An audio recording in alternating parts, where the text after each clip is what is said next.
আমি প্রথম প্রেগনেন্ট হই বিয়ের আগে। বৈধ বাচ্চা যেমন পেটে আসলে প্রতিটা মায়ের জন্য সুখ নিয়ে আসে, ঠিক তেমনি অবৈধভাবে বাচ্চা পেটে আসলে যন্ত্রণা, লজ্জা আর ভয় নিয়ে আসে। সেই সময়টা আমার মাথা কাজ করছিল না, কিভাবে কি করব কিছুই বুঝতে পারছিলাম না। যখন ইন্টার ফার্স্ট ইয়ারে ভর্তি হই তখন প্রেমটা হয়েছিল। সবেমাত্র 16তে পা দিয়েছিলাম। চোখে ছিল হাজারো স্বপ্ন, হাজারো অনুভূতি, বুক ভর্তি আবেগ। সঠিক ভুল এসব কিছুই বুঝতাম না। মনের গভীর প্রেম ভালোবাসা বেঁধেছিল, যা অবুঝ মন থেকে কাউকে সরানোর ক্ষমতা ছিল না। প্রথম দেখাতেই আমি তার উপরে ক্রাশ খেয়েছিলাম। সেদিন কলেজে জীবনে প্রথম ক্লাস ছিল, তাই বড় আপু আমাকে দিয়ে এসেছিল। মুহূর্তটা এমন ছিল, আমি আর বড় আপু রিকশায় ছিলাম। সে তখন বাড়ির গেটে দাঁড়িয়ে একটা ছেলের সাথে হেসে হেসে কথা বলছিল। সেদিনই তার সাথে চোখাচোখি হয়, আর তার চোখগুলো দেখি আমি হারিয়ে গিয়েছিলাম এক প্রকার। একটা ছেলের চোখের চাহনি এত মায়াবী হতে পারে, সেটা তাকে না দেখলে বুঝতামই না। এক পলক দেখেই লজ্জায় লাল হয়ে গিয়েছিলাম। এরপর থেকে প্রতিদিনই তার সাথে দেখা হতো। সকালে একবার কলেজে যাওয়ার সময়, আর বিকালে একবার কলেজের পাশেই ছিল তার বাসা, এবং তার ব্যবসাও সেদিকেই ছিল। ছুটির পরে বিকেলে তাকে দেখতাম, চায়ের দোকানে বসে সে আড্ডা দিত। সেও যে আমাকে দেখত সেটা আমাদের বন্ধুবান্ধবীরও বুঝতে পারত। এভাবে 1 মাস অতিক্রান্ত হওয়ার পরে সে নিজে থেকেই আমার সাথে এসে পরিচিত হয়। এর ঠিক 21 দিনের মাথায় প্রেমের প্রস্তাবটা সেই দিয়েছিল। আমিও মানা করতে পারিনি। তাকে যত দেখতাম আমি মুগ্ধ হতাম। আমার প্রতি তার আচরণ খুব আহামরি কিছু ছিল না। 8-10 জন প্রেমিক যেমন হয় ঠিক তেমনই ছিল, কিন্তু তাই আমার ভালো লাগতো একটু বেশি, কারণ হয়তো অসম্ভব আবেগ। আস্তে আস্তে আমাদের দেখা সাক্ষাৎ বাড়ল। কলেজ গেট পর্যন্ত যা সীমাবদ্ধ ছিল, তা আস্তে আস্তে ক্লাস পালিয়ে পার্ক পর্যন্ত গড়ালো। বাসায় প্রায় কথায় কথায় মিথ্যা বলা শুরু করে দিলাম। লুকিয়ে ফোনে কথা বলা, বান্ধবীদের নাম ব্যবহার করে এক্সট্রা ক্লাস আছে বলে আসল সময়টুকুতেও কোচিং ক্লাস করা বাদ দিয়ে প্রেম করতে ব্যস্ত হয়ে পড়লাম। দিন যত গড়াতে লাগলো, তাকে কাছে পাওয়ার একটা আকাঙ্ক্ষা বাড়তে লাগলো। তার দিক থেকেও এইরকম সাড়া পেলাম, কিন্তু তার চাহিদা যে অন্য কিছু তা বুঝতে সময় লেগে গেল একটু। প্রেমের 1 বছর পূর্তিতে তার আবদার হলো তার সাথে শারীরিক সম্পর্ক করতে হবে। নানা অজুহাত দিয়ে আরও 3 মাস পর করলাম। নিজের বিবেক আর মন দুটো মিলে একে অপরের সাথে যুদ্ধ করতে শুরু করলো। এই 3টা মাসে একটা রাতও ঠিকভাবে ঘুমাতে পারিনি। প্রতিদিন একই কথা। রাগ করতো আমার সাথে কথায় কথায়, কেমন যেন চিড়চিড়া স্বভাবের হয়ে গিয়েছিল। তার থেকে কষ্ট আমি নিতে পারছিলাম না, কারণ আমি তার থেকে ভালোবাসা পাওয়ায় অভ্যস্ত হয়ে গিয়েছিলাম। তার অবহেলা, রাগ আমি নিতেই পারছিলাম না। আমার ভালোবাসাটাও তার কাছে মিথ্যে হতে শুরু করে দিল। কত শত চেষ্টা করতাম তাকে বোঝানোর, কিন্তু সে বুঝতেই চাইতো না। যদি তার সাথে সেসব করি তাহলে সে হয়তো থাকবে, না করলে আমাকে রেখে চলে যাবে বুঝতে পারছিলাম। আর বিয়ের আগে শারীরিক সম্পর্ক করা কতটা খারাপ তাও জানতাম। এখন যে কোনো একটা পথ বেছে নেওয়া লাগবে আমার। সেদিন রাতে সে যখন বলল আজ শেষবারের মতো সে বলছে, তখন তার এভাবে আবদার করাতে আর নিজেকে ধরে রাখতে পারিনি। মনের মধ্যে অনেক জড়তা, ভয়, ভীতি, তাকে নিজের সাথে রাখার অদম্য ইচ্ছে সব নিয়ে তার কাছে ছুটে গেলাম। সে প্ল্যান করলো আমার কলেজের কাছে বান্ধবীর একটা হোস্টেলে থাকতে। তাকে আমার বাবা মাও চিনত। সেই মেয়ের গ্রামে যাওয়ার কথা বলে 2 দিনের জন্য বাসা থেকে বের হই। তার সাথে রিলেশনের পর থেকে ছোটোখাটো অনেক মিথ্যাই বাসায় বলতাম, কিন্তু এই মিথ্যাটা বলতে কেন যেন আমার বিবেকে বাধা দিচ্ছিল। আমাকে আমার পরিবারের সবাই খুব বিশ্বাস করত। বাবা একটু অমত করলেও ঠিকই রাজি হয়ে গেলেন প্রাণপ্রিয় বান্ধবীর সাথে তার গ্রামে যেতে দিতে। এদিকে বান্ধবীকে আগেই সব জানিয়ে রেখেছিলাম, সেও সাহায্য করতে রাজি হয়ে গেল। আমরা চট্টগ্রামের বহদ্দারহাট এর বাসিন্দা। সে আমাকে নিয়ে আসলো ঢাকায়। এই প্রথম বাবা মার থেকে এত দূরে কোথাও এসেছি। পাশে সে আছে, একটা ভরসা আছে।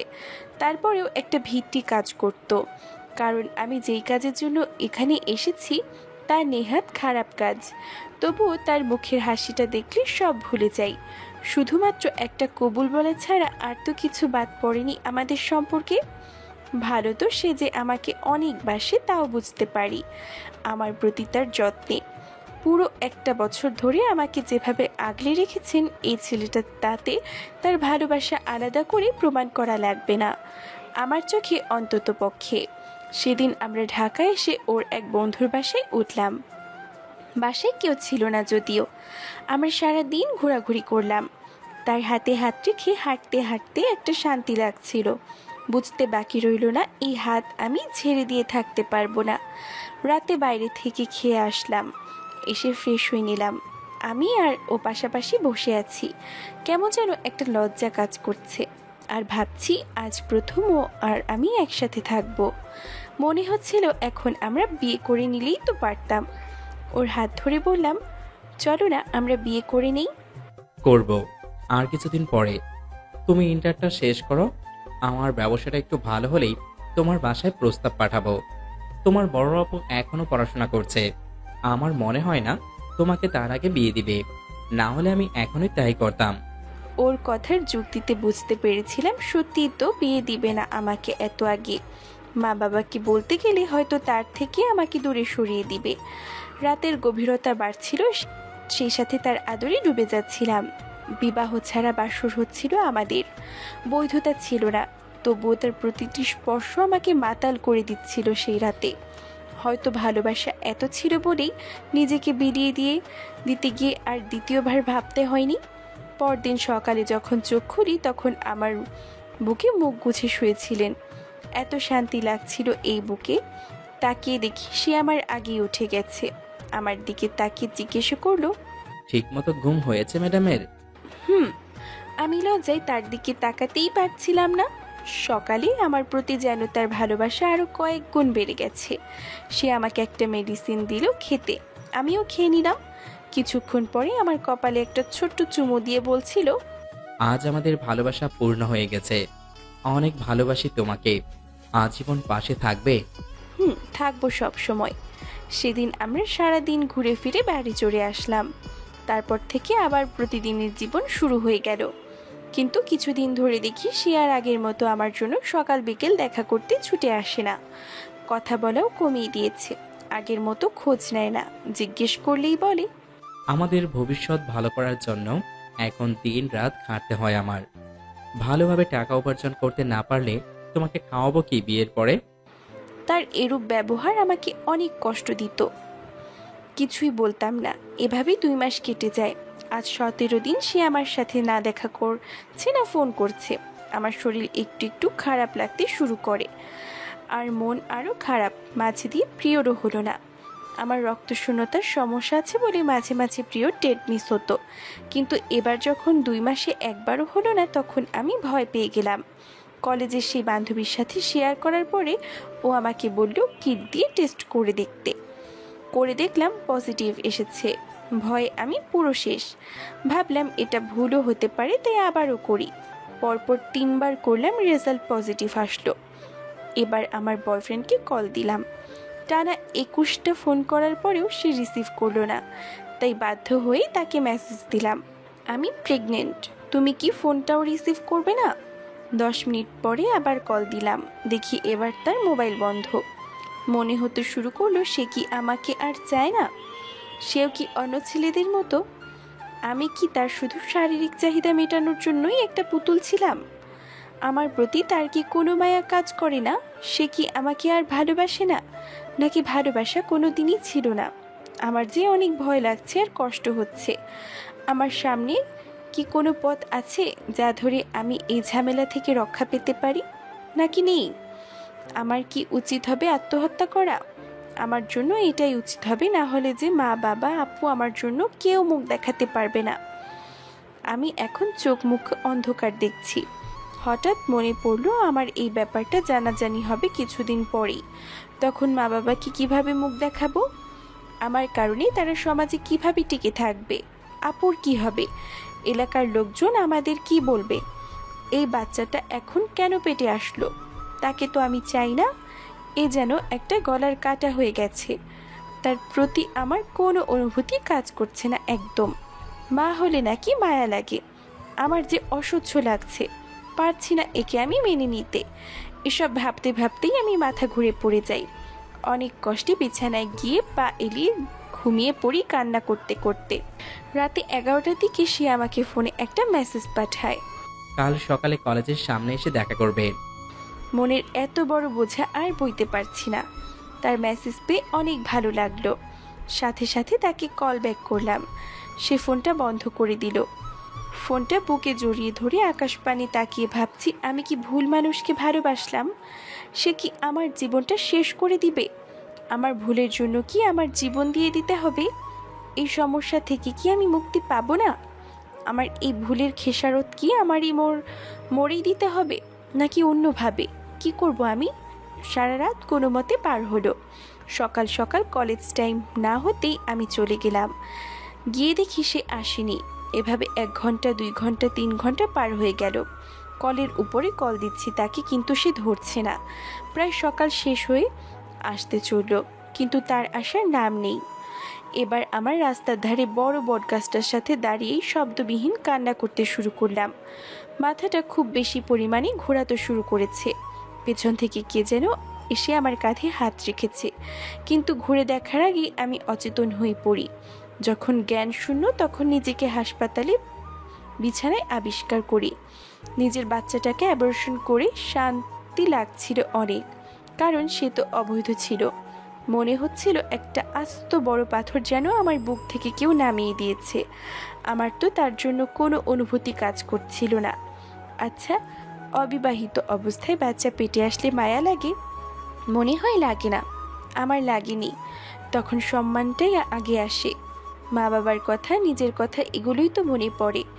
যেই সন্তানকে দেখিনি, তার জীবন না থাকলে আমার কিচ্ছু যাবে আসবে না, তা আমি ঠিক মতোই বুঝতে পেরেছিলাম। এই তো ঠিক 2 ঘন্টা আগের কথা। নিজেকে হাসপাতালের বিছানায় আবিষ্কার করি। যতটুকু মনে পড়ছে, আমি রাস্তায় দাঁড়িয়ে আমার বয়ফ্রেন্ডের জন্য অপেক্ষা করছিলাম। করতে করতে একটা সময় মাথা ঘুরে শুরু করে। হাত পা কাঁপছিল যখন আমি দেখি ও আসছে না। ঠিক কিছুক্ষণ পরে আমার কাঁধে কারো হাতের স্পর্শ অনুভব করতে পেরেছিলাম, কিন্তু তখন চোখের মুখের অন্ধকার দেখছিলাম। পিছনে ঘুরে তাকানোর মতো শক্তি পাচ্ছিলাম না। তার উপরে রোদের তীর্যকতা, সব মিলে আমি সে অবস্থায় রাস্তার মধ্যে অচেতন হয়ে পড়ি। হসপিটালে জ্ঞান ফেরার পরে নার্স বলল, কেমন লাগছে এখন? ভালো। আমাকে কে নিয়ে এসেছে? আপনার স্বামী। বুঝতে পারলাম ও হয়তো এনেছে আমাকে, আর হাসপাতালে স্বামী বলেই পরিচয় দিয়েছে। কোথায় উনি? বাইরে আছে।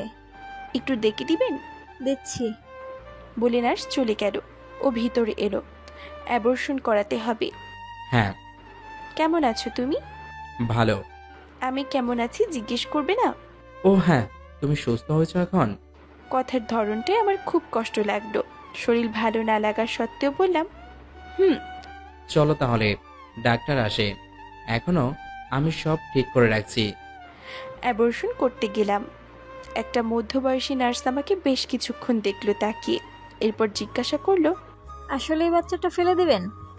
আমি একটু চমকে উঠলাম। উনি আবারও বললেন, বাচ্চা তো আল্লাহর রহমত। আপনাদের মনে হচ্ছে প্রথম বাচ্চা, এটা রাখতে পারতেন। ওনার কথা শুনে ডাক্তার একটা ধমক দিয়ে বলল, এইখানে তোমার কাজ শেষ, যাও। সে কিছু না বলে চলে গেল। অ্যাবর্শন হয়ে গেল। আমার শরীরটা কাঁপছে, কিন্তু মনটা হালকা হয়ে গেল। মাথায় একটা বোঝা পড়ে গেছে এমন লাগছে। আমার বয়ফ্রেন্ড আমাকে রিক্সা করে বাড়ি পর্যন্ত দিয়ে গেল। রাস্তায় কেউ কারোর সাথে একটা কথাও বললাম না। আমি শুধু অবাক হলাম ওর আচরণে। এই ছেলেটা আমাকে ভালোবাসে না? ভালোবাসলে এরকম আচরণ কিভাবে করছে? ওর কি মায়া লাগে না আমার জন্য? তাহলে এত পাষাণের মতো কেন করছে আমার সাথে? আমি কি ওকে পাওয়ার জন্য আপ্রাণ চেষ্টা করছি না? আমার ভালোবাসায় কি কোনো কমতি ছিল? আর 10 জন মেয়ে প্রেম করতে গিয়ে যা না দেয় আমি তো তাও দিয়েছি। আমার সমস্ত কিছু, আমার সবই তো ওকে দিয়েছি। আর ও কি বাকি আছে? কোনো রকমে গোসল করে এসে শুয়ে পড়লাম। মা আপু খেতে ডাকলো অনেকবার। আমি উঠে যাওয়ার মতো শক্তি পাচ্ছি না। ঘুমিয়ে পড়লাম, কখন নিজেও বলতে পারলাম না। জীবনটা অনেক বিষাক্ত হয়। দিন যায়, কিছুই ভালো লাগে না। মনে হয়েছিল অপারেশন করার পরে খুব ভালো লাগবে, কিন্তু তা হয়নি। ও মাঝে মাঝে যোগাযোগ করত, আবার মন না চাইলে অনেক অনেক দিন করতো না। একটা সময় আমি চেষ্টা ছেড়ে দিলাম জোরপূর্বক যোগাযোগ করার। ও চাইলে কথা বলতাম, না চাইলে বলতাম না। দেখতে দেখতে 4 বছর কেটে গেল। আমার আপুর এর মাঝে বিয়ে হয়ে গেল। তার স্বামীরা 2 ভাই, এক বোন বেশ উচ্চশিক্ষিত, আর ভালো একটা পরিবারে আমার বোনের বিয়ে হলো। সে বেশ সুখে আছে, একটা পরীর মতো মেয়েও হয়েছে আপুর। আমার পরিবারে এখন বাবা মা আর আমিই আছি। একদিন দুপুরে আপু আর দুলাভাই এসেছে, বাবা দাওয়াত করেছিলেন। আমরা সবাই মিলে খাচ্ছি, তখন দুলাভাই বললেন আমাকে দিয়ে তার ছোট ভাইকে বিয়ে করাতে চান। কথাটা শুনে আমার গলা দিয়ে আর খাবার নামছে না। বাবার দিকে তাকিয়ে দেখি তার মুখে একটা হাসি ফুটে উঠল। মার চেহারাও একই অভিব্যক্তি। বাবা জানতে চাইলেন তাদের বাসায় সবার আমাকে পছন্দ কিনা। আপু বললেন সবাই পছন্দ করে আমাকে। তারা চাইলে আমাদের আংটি সামনের শুক্রবার পরিয়ে দিয়ে পাকা কথা করে নিয়ে যাবে। আপু, বাবা মা তার আমাকে একটাবার কিচ্ছু জিজ্ঞেস করলো না। দুলাভাই আমাকে জিজ্ঞেস করতে বলায় তারা বলল আমার জন্য তাদের মতামত সব। আমি 1 মিনিটের জন্য মুখে হাসি ফুটাতে পারলাম না। আপু দুলাভাই যাওয়ার পরে আমি ওকে ফোন দিলাম, রিং বাজলো অনেকবার। কিছুক্ষণ পরে ফোনটা বন্ধ করে দিল। আমি খাটে বসে বসে কান্না করলাম আর ভাবছিলাম আগে জীবনটা ভালো ছিল, এখন কেমন যেন হয়ে গেছে। আমি ওকে এখনো ভালোবাসি, ও তো অন্য কারোর সাথে নেই। তাহলে সম্পর্কটা আর আগের মতো নেই কেন? আমাদের মাধুর্যহীন সম্পর্ক কেন? হঠাৎ করেই আমি এমন কি করলাম যে ওর অপ্রিয় হয়ে গেলাম? আমার সব তো ওকে আমি দিয়েই দিয়েছি। এই অবস্থায় অন্য একজন পুরুষকে কিভাবে বিয়ে করব? এ তো সম্ভব না। আমার মনেও তো ও ছিল, আছে, আর হয়তো ভবিষ্যতেও থাকবে। এমন সময় যদি ও ফোন না ধরে কি করব আমি? ও যদি ঠিক না থাকে তাহলে বাসায় কি করে ওর কথা বলবো? সিদ্ধান্ত নিলাম কাল ওর বাসায় যাব। সকালে ভার্সিটি না গিয়ে ওর বাসায় গেলাম। দারোয়ান বলল ও বাসায় নেই। ওর অফিসে চলে গেলাম, গিয়ে দেখি সেখানেও নেই। রিসেপশনিস্ট মেয়েটা বলল স্যার একটু পরে আসবে, উনি মিটিংয়ে গেছেন এক কোম্পানির সাথে। আমি বসে অপেক্ষা করতে শুরু করলাম। এখন ওর ব্যবসা অনেক বড় হয়ে গেছে, ব্যস্ত থাকে বুঝি, তারপরেও মন মানতে চায় না, সব আগের মতো করে পেতে চাই। প্রায় ঘন্টা খানিক পরে ও এলো, আমাকে দেখে কেবিনে নিয়ে গেল। আমি রুমে ঢুকে ওকে জড়িয়ে ধরে কান্না করে দিলাম। কাঁদতে কাঁদতে বললাম আপু, ভাই রিশাদ ভাইয়ের সাথে আমাকে বিয়ে দিতে চায়। ও শান্ত গলায় জিজ্ঞেস করলো তুমি কি চাও? আমি ওর দিকে তাকিয়ে বললাম তুমি জানো না? তোমার মুখ থেকে শুনতে চাই। আমি তোমাকে ছেড়ে থাকতে পারবো না। তুমি আমাকে বিয়ে না করলে আমি মরে যাব। বাসা থেকে বিয়ের ডেট ফিক্সড করেছে? আগামী শুক্রবার তারা আংটি পরিয়ে যেতে যাচ্ছে। তুমি বাসায় যাও। ওর কথায় অনেক অপমান লাগলো, তারপরেও বেহায়ার মতো জিজ্ঞেস করলাম কি করব এখন? বাসায় যাও। আমি বিয়ের কথা জিজ্ঞেস করলাম, সে আমাকে ছাড়িয়ে বলল বিয়ে করবা? আর কি করবা? আমি আর একটা কথাও বললাম না। কান্না করতে করতে বাড়ি ফিরে এলাম। এসে দরজা লাগিয়ে বসে রইলাম। কখন সন্ধ্যা হয়ে এলো আমি বুঝতেই পারলাম না। মা দরজায় নক করে বলল রিশাদ ভাই এসেছেন আমার সাথে দেখা করার জন্য। আমি আমার সতীত্ব হারিয়ে ফেলেছি। এরপর যদি কাউকে বিয়ে করি তাতে বড় ধরনের সমস্যা হতে পারে। একজনকে ধোঁকা দেওয়া হবে, আবার সেই পরিবারের সাথে আমার বোনের সংসার জড়িয়ে আছে। এসব ভেবে একটা কঠিন পদক্ষেপ নিলাম। রিশাদ ভাইকে জানিয়ে দিব আমার ব্যাপারে সব। আজ এই মুহূর্ত তাকে সবটা বলে দিব। মাকে জিজ্ঞেস করলাম রিশাদ ভাই কোথায় আছে। উনি কোথায় বলতেই মা বলল ছাদে। ছাদে যাওয়ার জন্য ঘরের মেইন গেটটা খুলতেই আমি যা দেখলাম তা দেখার জন্য আমি মোটেও প্রস্তুত ছিলাম না। সাথে সাথে আমি 2 পা পিছিয়ে চলে এলাম। বিয়ের আগে আমি একটা সন্তান পেটে ধরেছিলাম। নিজের বয়ফ্রেন্ডের ভালোবাসা পাওয়ার আশায় তার অন্যায় আবদার মেনে নিয়েছিলাম। এইসব কথা অন্য একটা ছেলেকে বলতে হবে নিজের মুখে, যে কিনা আমারই বোনের দেবর। এগুলো কতটা বেশি লজ্জাজনক তা শুধুমাত্র আমিই জানি, কারণ যে এইসব পরিস্থিতির মধ্যে না পড়ে সে মেয়েগুলো বুঝতে পারবে না। আমি এত কঠিন একটি সিদ্ধান্ত নিয়েছি শুধুমাত্র নিজের বোন আর পরিবারের সম্মানটুকু ঠিক রাখার জন্য। এগুলো ভাবতে ভাবতে ছাদের দিকে যাচ্ছিলাম।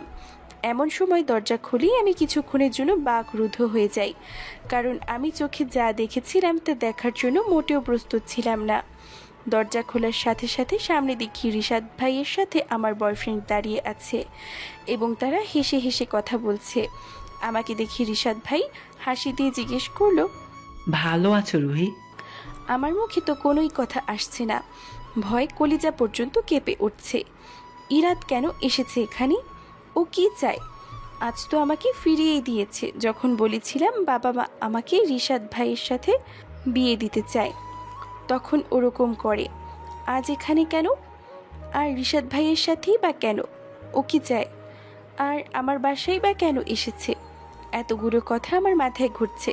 এমন সময় আমার মুখে কোনো উত্তর না পেয়ে রিশাদ ভাই আবার বললেন, উত্তর দিবে না? আমার তো ভেতর থেকে কোনো ধরনের আওয়াজই বের হতে যাচ্ছে না। এমন লাগছে মনে হচ্ছে বাক প্রতিবন্ধী হয়ে গেছি।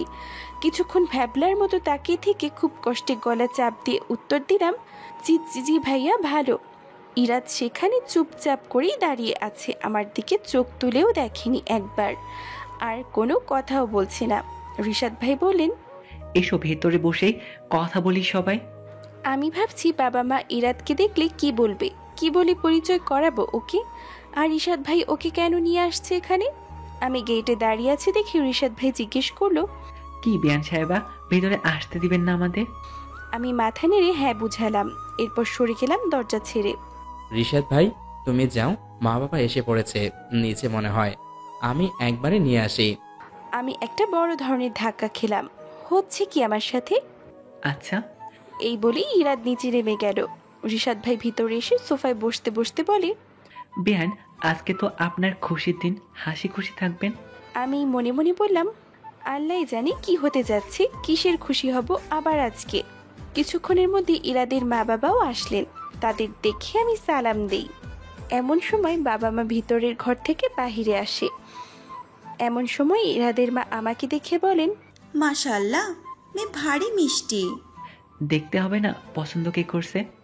আর এদিকে আমার বাবা মা আর আমরা কেউ কিছুই বুঝতে পারলাম না কি হচ্ছে। ইরাদ এসে মা বাবাকে পায়ে ধরে সালাম করলো। মা বাবা তাদের সবাইকে বসতে বললেন। সবাই চুপচাপ করে সোফায় বসে আছে। আমার হাত পা ঠান্ডা হয়ে যাচ্ছে একদম। নীরবতা ভেঙে ইরাদের বাবা আমার বাবাকে বললেন, ভাই, আমি সরাসরি কথা বলতে পছন্দ করি, তাই ভনিতা না করে আমি কথাগুলো আপনাকে বলে দিই। আমাদের ছেলে মেয়ে নাকি একে অপরকে ভালোবাসে, তাই আপনার মেয়ের হাতটা চাইতে এসেছি আমার ছেলের জন্য। বাবা প্রথমেই আমার দিকে তাকিয়ে জিজ্ঞেস করলেন, ওনারা যা বলছেন এগুলো কি সত্যি? আমি খুব ভয় লাগলো, তারপরও সাহস করে ছোট্ট উত্তর দিলাম, মা বাবা রিশাদের দিকে তাকিয়ে আছে। রিশাদ ভাই তখন বললেন, আঙ্কেল, ইরাদ অনেক ভালো একটা ছেলে। রুহি কলেজে যেখানে ছিল ওখানেই ওদের বাড়ি। ওর নিজের ব্যবসা আছে এবং আমাদের অনেক আগে থেকে ব্যবসার মাধ্যমে পরিচয়। আপনি নিশ্চিত হয়ে রুহিকে ওদের ঘরে বউ করে দিতে পারেন। ইরাদের বাবা একটা বায়োডাটা এগিয়ে দিলেন আমার বাবার দিকে এবং আবারও বললেন, আমার ছেলের সবকিছু এখানে লেখা আছে ভাই, আপনি পড়ে দেখেন, ভালো লাগলে অবশ্যই জানাবেন। বাবা মায়ের কাছে তাদের হাসি মুখে কথা বলাটা খুব ভালো লাগলো, যা দেখেই বোঝা যাচ্ছে। মায়ের মাঝে আপুকে ফোন করে বলে দিল। আপুরা বাসা থেকে অনেক কাছে হয়, কারণ তারা মিনিট 5 ভিতরে চলে আসলেন। ইরাদের মা আমাকে ডেকে তার পাশে বসালেন, টুকটাক কথা বললেন। মা সবাইকে নাস্তা দিয়ে ঘরে গেলেন। কিছুক্ষণ পরে বাবা বললেন সবাইকে বসতে এবং উনি আপু ঘরে গেলেন। তাদের পিছু পিছু আবার রিশাদ ভাইও চলে গেলেন। আমি শুধু ভাবছি ওই ঘরে কি হচ্ছে। ভয় আমার জান যায় যায় অবস্থা হয়ে গেছে। এসি চলছে, এর মধ্যেও ঘেমে একাকার অবস্থা আমার। বাবা ঘর থেকে প্রশস্ত একটা হাসি দিয়ে বের হলেন এবং এসে বললেন, ভাই আমরা এই প্রস্তাবে রাজি। ইরাদের বাবা মা আলহামদুলিল্লাহ বললেন। ইরাদের মা বললেন, ভাই, তাহলে আগামী সপ্তাহে কি আমরা আমাদের মেয়েকে নিয়ে যেতে পারি? আমার মা বললেন, আপা এত তাড়াতাড়ি? জি আপা, আমার কোনো মেয়ে নেই। বৌমা ঘরে এলে মেয়ের অভাব খুঁজবে আমার। এভাবে কথা হলো, ফাইনাল হলো সামনের সপ্তাহে বিয়ে। এসব ঘটনা ঘটে গেল মাত্র 4-5 ঘন্টার মধ্যে। কথা পাকা হওয়ার পরে তারা চলে গেলেন। মা বাবা অনেক বলেছিল একসাথে খাওয়া দাওয়া করার জন্য, কিন্তু ইরাদের ফ্যামিলির কেউ রাজি হয়নি। তাদের একটাই কথা, বিয়ের সময় সব হবে। এসব ঘটনা ঘটে যাওয়ায় আমি খুব খুশি হলাম। মনে হচ্ছে যেন স্বপ্ন দেখছি। এতদিন পরে খুশি লাগতে শুরু করলো। এত বছর পর মনে হচ্ছে আমার হৃৎপিণ্ডটা আবারও চলতে শুরু করেছে। আমিও মানুষ, আবেগগুলো আবারও উকি দিচ্ছে মনের গহীনে। ভেবেছিলাম হয়তো মা বাবা বকা দিবে, কিন্তু তারা কিছুই বললেন না, বরং সবাই অনেক খুশি। রিশাদ ভাই অনেক বেশি উপকার করেছেন, তা মানতে হবে। উনি সবাইকে ম্যানেজ করেছেন। আর ইরাদের সাথে যে ওনার আগে থেকেই পরিচয়, সেটা ইরাদ আমাকে বলেনি। কেন বলেনি জানি না, এটা অবশ্য পরে জানলেও হবে। তবে রিশাদ ভাইকে একটা ধন্যবাদ না দিলে হবে না। আপুরা এখনো যায়নি। রিশাদ ভাই বারান্দায় বসে আছে। ভাবছি আমি কি একটা ধন্যবাদ তো জানাতেই পারি। যেই কথা সেই কাজ। চলে গেলাম ওনার কাছে ধন্যবাদ জানাতে। আসতে পারি? হ্যাঁ, আসো। কংগ্রাচুলেশনস। Thank you. আসলে আপনি না থাকলে। হ্যাঁ হ্যাঁ, আমি জানি তুমি এখন বলবা আমি না থাকলে এগুলো হতো না। অনেক উপকার করছি তোমার, যা তুমি জীবনেও ভুলতে পারবে না। কিন্তু আমাকে এত মহান বানানোর কোনো দরকার নেই, কারণ এসব আমি নিজের স্বার্থেই করেছি। আপনার স্বার্থ? আমি একটা মেয়েকে ভালোবাসি অনেক। আমার তোমাকে বিয়ে করা আমার সম্ভব না, এটাই আজকে বলতে আসছিলাম। পথে ইরাদের সাথে দেখা। ও তখন আমাকে বলে যে আমি কোথায় যাচ্ছি। আমার বাসায় নাকি যাচ্ছিল আমাকে খুঁজতে, আমার সাথে জরুরি কথা বলার আছে। তখন কথায় কথায় সব কথা এসে গেল। আর আমি চিন্তা করলাম, যেহেতু ইরাদকে আমি চিনি, ও কেমন, আর তোমাকেও চিনি, তাহলে তো তোমাদের এক হওয়ার একটা ছোট্ট সাহায্য করতে পারি। ব্যাস, বাকি ঘটনাটা তোমার সামনেই। সবগুলো কথা শুনে ভালো লাগলো। অন্তত পক্ষে ইরাদ আমাকে ভালোবাসে এটা বুঝতে পারলাম। আমাকে নিয়ে ওর চিন্তা হয় তাও বুঝতে পারলাম। আরও অবাক হলাম যখন ইরাদ বাসায় গিয়ে একটা মেসেজ দিল, আমি যেন তাড়াতাড়ি খেয়ে ঘুমিয়ে পড়ি। খুব ভালো লাগলো ওর এই যত্নটা। আজকের রাতটা অনেক দিন পর এলো আমার জীবনে। কত রাত ঠিকমতো ঘুমাইনি। আজ একটা আনন্দের অনুভূতি নিয়ে ঘুম দিলাম। ঘুম ভাঙলো 11টায়। একটু বেশি ঘুমিয়ে পড়েছি। ক্লাসেও আজ আর যাওয়া হলো না। আমাকে উঠতে দেখে মা জিজ্ঞাসা করলো, উঠেছিস? হ্যাঁ মা, আজকে দেরি হয়ে গেল, ক্লাসেও গেলাম না। কিছু হবে না রে মা, আর মাত্র কয়েকটা দিন বাসায় আছিস, ঘুমিয়ে নে, ক্লাস পরে। বাবা পাশ থেকে বললেন, শোনো, আমাদের মেয়ের ভাগ্য ভালো। কাল দেখলে না ওর হবু শাশুড়ি ওকে কত আদর করলো। তোমার মেয়েকে না ঘুম পাড়িয়ে রাখবে না তারা? মা তখন বললেন, নিজের পেটে ধরেছি মেয়েকে, আমার চিন্তা কি আর আপনি বুঝবেন? অনেক মমতা মাখা কণ্ঠে কথাটা বললেন মা। কেন, মেয়ে কি আমার না? আপনারও অবশ্যই, কিন্তু একটা মা বাচ্চা পেটে আসার পর থেকেই ওকে নিয়ে কত স্বপ্ন দেখে, কত রকম পরিকল্পনা করে। নারী ছেঁড়া ধন এরা। মায়ের ভালোবাসা আর চিন্তা বাবারা কি আর বুঝবে? সন্তান পেটে থাকার সময় ওকে আগলে রাখার একটা টেনশন কাজ করে, এটা মায়েদের বেশি হয় বাবাদের থেকে। প্রত্যুত্তরে বাবা বললেন মাকে, আচ্ছা আচ্ছা, আপনি জিতলেন, আমি হারলাম। কথাগুলো কেমন যেন আমার কলিজায় লাগছে। সেখানে আর বসে থাকতে পারলাম না আমি। চোখের পানি চলে এলো। তাড়াতাড়ি করে বিছানা ছেড়ে বাথরুমে চলে গেলাম। দরজা আটকে খুব কান্না করলাম। কানের কাছে সবগুলো কথা বারবার বাড়ি খাচ্ছে। অনেক খারাপ লাগছে আমার। এভাবে চোখ পানিটা যেন এলো বুঝলাম না। বাচ্চাটাকে আমি এই দুনিয়ার আলো দেখার আগেই শেষ করে দিয়েছি। দেখে একটা অপরাধ বোধ থেকে এমন হলো, নাকি মায়ের প্রতি ভালোবাসায় কান্না চলে এলো, ঠিক বুঝে উঠতে পারিনি। এক রাত শারীরিক সম্পর্ক করার পরেই রুহিকে আমার ভালো লাগছিল না, তাই ওর থেকে দূরে সরে যেতে চাইছিলাম। ব্যাপারটা এমন না যে আমি রুহিকে ভালোবাসিনি, কিন্তু ও কেন যেন ফিরে আসার পর ওর প্রতি আগের মতো এতটা টান কাজ করতো না। মনে হতো যা দরকার ছিল হয়তো তা পেয়ে গেছি। আমি নিজেও জানি না এমন কেন মনে হতে শুরু করে। এরপর যখন ও প্রেগনেন্ট হয়ে যায়, আমার আসলে ভয় লেগে যায়, কারণ আমি এখন বিয়ের জন্য প্রস্তুত না। ওর প্রতি মন উঠে যায় আমার, আর এমনিতেও আমার সময় দরকার। এরপর আমি রুহির সাথে সব যোগাযোগ বন্ধ করার চেষ্টা করি। এরই মাঝে সামিয়ার সাথে আমার পরিচয় হয়। মেয়েটা অনেক ভালো, বুঝতো, রুহির মতো ছিল না। একটা সময় তার সাথে আমি সম্পর্কে জড়িয়ে পড়ি। কেন যেন মনে হতে শুরু করে সামিয়াই আমার উপযুক্ত, রুহি নয়। এভাবে রুহির ব্যাপারটা গোপন করেই সামিয়ার সাথে সম্পর্কে আবদ্ধ ছিলাম।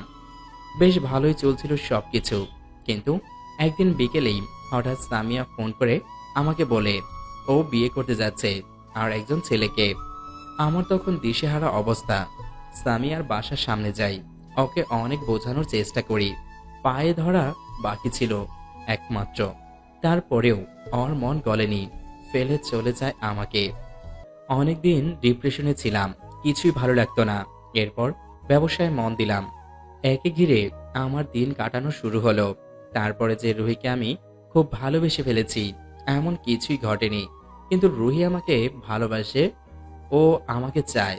আর মনে হলো এই মেয়েটা আমাকে সুখী করতে পারবে। এই আশায় কাল ওকে ফিরিয়ে দেওয়ার পরেও বাবা মাকে নিয়ে গেলাম ওকে বিয়ে করতে। আর আমার মা বাবা অনেক ভালো, তারা রুহির মতো মেয়েকেই খুঁজছিলেন। গভীর মগে চুমুক দিতে দিতে ইরাত কথাগুলো ভাবছে। আসল জীবনে ও নায়ক নাকি খলনায়ক, এগুলো কিছুর ধারণা ওর নেই। হয়তো রুহির জীবনে ও কিছুটা খলনায়কের ভূমিকা পালন করে, আবার সামিয়ার কারণে একজন ব্যর্থ প্রেমিক যে ওকে শৈল দিতে চায়নি, চেয়েছিল মন থেকে, কিন্তু সামিয়া ওকে না বুঝে ফেলে চলে যায়। জীবন খুব অদ্ভুত, কার সাথে কখন কি ঘটে কেউ জানে না। হয়তো নতুন জীবন শুরুর পরে এসব আগের মতো মনে হবে না, আবার হতেও পারে। রুহিকে আগের মতো ভালোবাসলে সামিয়া ওর জীবনে আসতেই পারতো না, এটা ইরাত জানে। আর সামিয়া যাওয়ার পর নানা মেয়েদের সাথে অবৈধ মেলামেশা করেছে ও, যার ফলশ্রুতিতে এখন ভালোবাসা নামক জিনিসটা আর বুঝে ওঠা হয়নি ওর। ইরাদের মনে হয় শান্তি আসবে এগুলো করলেই। ও জানে না সুখ আর শান্তি কিভাবে পাওয়া যায়, তবে এর সন্ধান পাওয়া যাবে একদিন, সে আশায় আছে ও। ইরাদের মা ফোন করলেন রুহিকে মার্কেটে নিয়ে যাবে তাই। রুহি, ইরাদের মা আর ইরাদের ফুফাতো বোন তনু সবাই মিলে শপিং করছিল। এমন সময় হঠাৎ করে তনু শরীর খারাপ করতে শুরু করলো। যেহেতু তনু প্রেগনেন্ট, তাই ইরাদের মা আর রুহি ভয় পেয়ে গেল এবং কাছের হাসপাতাল আছে সেখানে গেল। রুহি এই হাসপাতালে এসে ভয় পাচ্ছে, কারণ এটা সেই হাসপাতাল যেখানে ওর অ্যাবর্শন হয়েছিল। যখন আপনি অ্যাবর্শন করতে এসেছিলেন তখন আপনার বয়স 18 ছিল না, তাই না? কথাটা শুনে আমি চমকে উঠি। উনি তাহলে আমাকে চিনতে পেরেছেন? ডাক্তার আমাকে কিছু বললেন না, আর শুধু মাথায় হাত বুলিয়ে দিলেন। বাসায় ফিরে এলাম, কিন্তু এখনও সেই হসপিটালের ঘটনাই ভাবছি। ডাক্তার এমন কেন করলো আমি জানি না, আমার মাথায় কিছুই ঢুকছে না। তবে বুঝতে পারলাম একটা জিনিস, উনি খুব ভালো মানুষ, না হয় মায়ের সামনে এগুলো বলতে পারতেন। এভাবে করেই বাকি দিনগুলো কেটে গেল। দেখতে দেখতে বিয়ের দিন চলে এলো। অনেক বড় পাপ করেছি আগে, তবে আজ সম্পর্কটাকে পবিত্র করার পালা। আমি বধূ সেজেছি, লাল বেনারসিতে নিজেকে মুড়িয়েছি, একদম লাল টুকটুকে বউ। খুব বিচলিত লাগছিল। বিয়েটা আসলে হবে তো? সব সঠিকভাবে হবে নাকি কোনো ঝামেলা হবে আবার? এরপর ইরাদরা এলো, কাজী সাহেব বিয়ে পড়ালেন। কবুল বলার পর যেন একটা শান্তি অনুভব করলাম। আমার সবচেয়ে বড় স্বপ্ন সত্য হলো। ইরাদ আমাকে ছেড়ে গেল না, অবশেষে আমাকে নিজের স্ত্রী করলো। ভেবেছিলাম এই তো সুখ চলে এসেছে জীবনে, আর কোনো দিন খারাপ কিছু হবে না। দুঃখের দিন শেষ, কিন্তু কে জানতো ভুলের খেসারজ্জি দেওয়া বাকি রয়ে গেছে। এখনও সেই হিসাব তো এখনও মেলেনি। প্রাপ্য যার যেটা, সেটা তো তাকে পেতেই হতো, আগে নয়তো পরে। নতুন বউ সেজে বাসর ঘরে বসে আছি স্বামীর অপেক্ষায়, কিন্তু তার আসার নাম নেই। কারণ কি বুঝতে পারলাম না, তবে ওর কাছে আমার শরীরটা পুরনো হয়ে গেছে বলেই কি ও আসতে দেরি করছে? আজকের রাতটা নতুন দম্পতিদের জন্য কত বিশেষ, এগুলো কিছুই কি ইরাদ বুঝে না? কথাগুলো ভাবছি। রাত 10:30 বেজে যাওয়াতে সে আমাদের এই নতুন জীবনের সূচনায় আমাদের সাথে একটা বারের জন্য দেখা করতে দিতে আসেনি। অপেক্ষা করতে করতে 11:20 দিকে বিছানা ছেড়ে উঠে চেঞ্জ করে আসলাম। এসে দেখি ইরাদ ইজে চেয়ারে বসে আছে। এত দেরি হলো কেন? কোথায় ছিলে? একটু বাইরে ছিলাম বন্ধুদের সাথে, শরীরটা ভালো লাগছে না আর পা ব্যথা করছে। ফ্রেশ হবে না? হ্যাঁ, যাচ্ছি। ইরাদ ফ্রেশ হয়ে এসে দেখে রুহি দাঁড়িয়ে আছে খাটের পাশে। ঘুমাও রুহি, আমিও ঘুমাই। এই বলেই রাত বিছানায় এসে লাইট বন্ধ করে শুয়ে পড়ল। রুহিকে বউ করে তো এনেছে, কিন্তু মনে তেমন অনুভূতি কাজ করছে না ওর জন্য। আর সত্যি বলতে মেয়েটা শুধু ওকে চেয়েছে, এসেছে সব সময়, কিন্তু ও তো ওর শরীরটাকে পাওয়ার পর ওর থেকে অনুভূতিগুলো হারিয়ে ফেলেছিল বলে কতজনের সাথে কত কিনা করলো। আপাতত ওসব কথা ভাবতে ইচ্ছে করছে না, তাই চুপচাপ শুয়ে থাকাই ইরাদের ভালো মনে হচ্ছে। কিছুক্ষণ পর ইরাদ অনুভব করতে পারল ওর পায়ের কাছে কিছু স্পর্শ। তাকিয়ে দেখি রুহি ওর পায়ে তেল মালিশ করে দিচ্ছে। আরে কি করছো এগুলো? তোমার পায়ে ব্যথা তাই মালিশ করছি, একটু আরাম পাবে দেখো। দরকার নেই, এভাবেই ঠিক হয়ে যাবে। উফ, তুমি ঘুমাও, আমি দিচ্ছি। এই বলে রুহি মালিশ করে দিল। পায়ে পাতা এত আরাম দিয়ে টিপে দিল যে কিছুক্ষণের মধ্যেই ইরাদ ঘুমিয়ে পড়ল। মাঝরাতের দিকে ইরাদের ঘুম ভাঙল। চোখ ডলে উঠে বসতে নিবে তখন ও তাকিয়ে দেখে ওর পায়ের মধ্যে রুহির হাত। বুঝতে আর বাকি রইল না, পায়ে মালিশ করতে করতে ওখানেই মেয়েটা ঘুমিয়ে পড়েছে। ইরাদ ঘড়িতে দেখে 4টা বাজে। সারাটা রাত রুহি এভাবে ওকে তেল দিয়েছে। মনের ভেতরটা কেমন যেন করতে শুরু করলো। আজকে অনেক দিন পরে রুহির জন্য ইরাদের মনটা ঘামলো।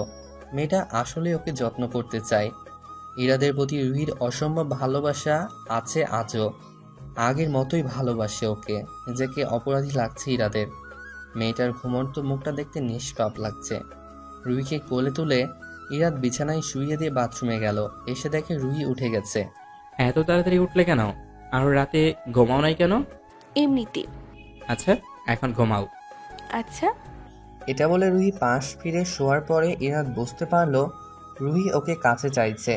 এটা বুঝে ইরাদ আজকে ওকে আবার আপন করে নিল। ইরাদ ভাবছে নতুন জীবনের সাথে পুরনো সব খারাপ কাজ ধামাচাপা দিয়ে দেওয়া যায়। সব ভুলে নতুন করে তো সব শুরু করাই যায়, কিন্তু পুরনো কাজের হিসাব না দিয়ে তো নতুন কাজ শুরু হতে দেওয়া যায় না। বিধির বিধান যে এর অনুমতি দেয় না। ইরাদ নিজের স্বভাব পরিবর্তন করে ফেলল ধীরে ধীরে। রুহি ও স্বামী সংসার নিয়ে ভালোই আছে। ইরাদের মা জামিলা বেগম প্রায়ই বাচ্চার কথা বলে। রুহি লজ্জা পেলেও ইরাদ কেমন যেন কথা ঘুরিয়ে ফেলে। এভাবেই প্রায় 3 বছর কেটে গেল। রুহিকে এখন ইরাদ ভালোবাসে। একজন সৎ পুরুষ যেমন তেমনটাই হয়ে গেছে ইরাদ। রুহি একজন স্ত্রী হিসেবে ভালো, বাড়ির বউ হিসাবেও ভালো, কিন্তু বাচ্চা হয়নি দেখে আজকাল শ্বশুর শাশুড়ি কিছুটা মন খারাপ করে। এতে রুহি কষ্ট পায়, কিন্তু বলার তো কেউ নেই। ইরাদকে বাচ্চার কথা বললেই কথা এড়িয়ে যায়। গত 2টা দিন ধরে ইরাদের মা রুহির সাথে রাগ করে কথা বলে না। ইরাদ অফিসিয়াল কাজে ঢাকা গিয়েছে, ফিরবে বিকালে। আজকে ইরাদের উত্তর দিতেই হবে রুহির সব প্রশ্নের। রুহির মনের সব কথাগুলো আজকে ইরাদকে জিজ্ঞাসা করবে। বিকালের দিকে ফোন আসলো রুহির মোবাইলে ইরাদের নাম্বার থেকে। রুহি রিসিভ করতেই ওপাশ থেকে এক অচেনা ফোন রিসিভ করে বললেন, মাথা ঘুরে পড়ে গেছে ইরাদ, তাই হাসপাতালে নেওয়া হয়েছে ওকে। রুহি আর ইরাদের বাবা মা সবাই মিলে সাথে সাথে হাসপাতালে গেল। ডাক্তার অনেকগুলো টেস্ট দিয়েছে। ইরাদের চোখ মুখ দেখে খুব অসুস্থ লাগছে। রুহি, জামিলা সবাই কাঁদছে অঝরে। এদিকে হাসপাতালে থাকার পরে সে সকল টেস্টের ডাক্তার কিছুই পায়নি। দেখে বলল অন্য ডাক্তার দেখাতে। বাসায় আসার কিছুদিন পরে ইরাদের মাজার ব্যথা বেড়ে গেল। প্রায় 6 মাসের মতো হবে ওর কোমর ব্যথা, কিন্তু এটাই তেমন গুরুত্ব দেয়নি ও। ভেবেছিল হয়তো সারাদিন অফিসে বসে কাজ করার জন্য এমন হচ্ছে। তবে রুহি জোর করে হাসপাতালে নিয়ে গেল ইরাদকে এবং মেডিসিন ডাক্তার দেখালো এবং একটা টেস্ট দিয়েছে, যার রিপোর্ট আজকে দিবে। সেখানে রুহি দেখলো ডাক্তার নাজিফাও বসে আছেন, যিনি ওর অ্যাবর্শন করেছিলেন। রুহি ভেবে নিয়েছে আজকে ইরাদকে দেখানোর সাথে ওনাকেও দেখাবে, তাই সিরিয়াল নিয়ে রেখেছেন। রুহি সেই ডাক্তারকে দেখাবে এটা ইরাদ জানতো না। রিপোর্ট নিয়ে রুহি ইরাদ বাইরে বসে আছে। রুহি ইরাদকে বলল, শোনো, পেটে কিছুদিন ধরে ব্যথা, তাই ডাক্তার দেখাই আমিও আজকে। হ্যাঁ, কিন্তু আমাকে বলনি কেন? এমনিতেই, তুমি বসো, আমি দেখিয়ে আসি। না, আমিও আসবো। আমি যাই একাই। রুহি ডাক্তারের রুম থেকে বের হয়ে আসলো। ওকে বেশ বিধ্বস্ত দেখাচ্ছে। ইরাদ কিছু জিজ্ঞেস করতে যাবে এমন সময় ইরাদের সিরিয়াল এসে গেছে। ডাক্তারের কাছে গিয়ে ইরাদ জানতে পারলো ওর ক্যান্সার হয়েছে, ফাইনাল স্টেজ। ইরাদ রুহি বাসায় ফিরে কেউ কারোর সাথে কথা বলছে না। রাত হয়ে গেল, কেউ কিছু খেলো না। বাইরে বাতাস বইছে, হয়তো ঝড় হবে। একটা সময় ইরাদ বলে উঠল, এমন কেন হলো আমার সাথে রুহি? আমি কি এমন পাপ করেছি? রুহি বেশ কিছুক্ষণ চুপ থেকে বলল, পাপ করেছি ইরাদ, আমরা অনেক বড় পাপ করেছি যার খেসারত এভাবে দিতে হচ্ছে। ইরাদ খানিকটা চমকে ওঠে রুহির কথায়। কেন এমন বলছো? বিয়ের আগে আমরা যা করেছিলাম তার সাজা হিসেবে আল্লাহ পাক আমাকে আর কখনো মা হওয়ার সুখ দিবেন না। আমরা বিবাহ ছাড়া শারীরিক সম্পর্ক করেছিলাম। একটা শিশু এই দুনিয়ায় দেখার আগেই তার প্রাণ ছিনিয়ে নিয়েছি। তখন ওকে আমার অনেক লজ্জায় আর বোঝা মনে হচ্ছিল। আজ দেখো একটা বাচ্চার জন্য কত সৎ চেষ্টা করেও আমি ব্যর্থ। ডাক্তার আজকেই আমাকে বলেছে তখন অ্যাবর্শন করার ফলে মা হওয়ার ক্ষমতা আমি হারিয়ে ফেলেছি। তখনই ইরাদের মনে পড়ল কত মেয়ের সাথে ও অবৈধ মেলামেশা করেছে একটা সময়। কারো মন বড় লাগেনি, ওর শুধুই নিজের কথা ভেবেছিল। যত রকম নোংরামি আছে সবই তো করেছিল ইরাদ। তাই হয়তো সাজাস্বরূপ এই রোগটা এসেছে আজকে এতদিন পরে, এবং এই রোগটা শেষ সময় ধরা পড়েছে। দুইজন অনেক কাঁদে সে রাতে, আল্লাহর কাছে মাপ চায় অনেক করে, এবং সিদ্ধান্ত নেয় আজকের পর থেকে যতদিনই বাঁচবে আল্লাহকে স্মরণ করবে, কারণ সব কিছুর পরে ওই একজনের কাছে যেতে হবে। আর তার কথার অমান্য করলে দুনিয়া আখিরাত কোথাও কিছুই পাওয়া যাবে না। ঠিক 4 মাস পরে ইরাদ মারা যায়। নিজের যত সম্পদ ছিল তার সবই দান করে দেয় বাড়িটা ছাড়া, মারা যাওয়ার আগে। বাড়িটা 5 তলা হওয়ায় 4 তলা ভাড়া দিয়ে রুহিত আর ইরাদের বাবা মা চলতে পারবে এই ব্যবস্থা করে ইরাদ রেখে গেছে। মারা যাওয়ার আগে ইরাদ অনেক ভালোবাসতো রুহিকে, ওর বাবা মাকে। দুনিয়াটা কতই না সুন্দর ছিল, এগুলো শেষ সময় ইরাদ বুঝতে পারলো। কেনই বা ওইসব করে নিজেকে ও শেষ করেছিল এগুলো ভাবতো আর আল্লাহর কাছে কাঁদতো, তওবা করত। রুহি অনেকটা ভেতর থেকে ভেঙে পড়েছে এখন। ও শুধু আল্লাহকে ডাকে, কোনো রকমে বেঁচে থাকে। যেই ইরাদের জন্য এগুলো করেছিল ও, সেই ইরাদের সাথে থাকাটাই কতক্ষণের ছিল। সুখের স্মৃতি খুব কম। ওর করা 2টা পাপ ওর জীবনটাকে শেষ করে দিয়েছে। আত্মপীড়নে হয়তো বাকি জীবনটা কেটে যাবে। আপাতত জীবনের লক্ষ্য একটাই, আল্লাহ পাক যদি তাদের ক্ষমা করে দেয় তাহলে হয়তো রুহি শান্তি পাবে। জিনার খেসারত, একটা শিশুকে দুনিয়ায় আসতে না দেওয়ার খেসারত ভয়াবহভাবে ইরাদ আর রুহিকে দিতে হলো।